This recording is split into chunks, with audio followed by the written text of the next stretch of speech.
Ваш вопрос. Почему новорожденный чихает? Тут опять же очень простой ответ.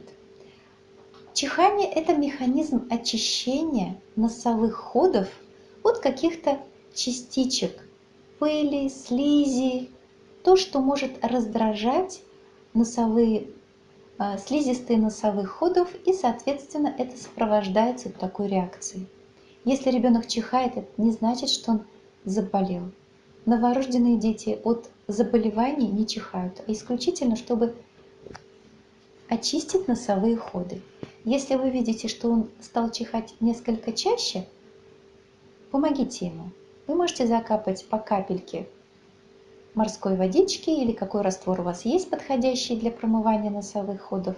Не увлекаемся объемом, буквально капелька-две.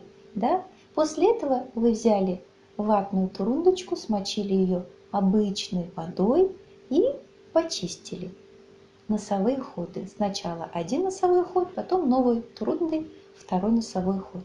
И вы увидите, что малыш уже будет поменьше чихать.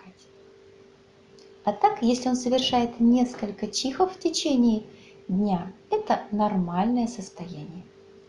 Спасибо за просмотр. Хотите стать уверенной мамой? Подписывайтесь на наш YouTube канал, вступайте в нашу группу ВКонтакте, ставьте лайки и переходите по нашим ссылкам.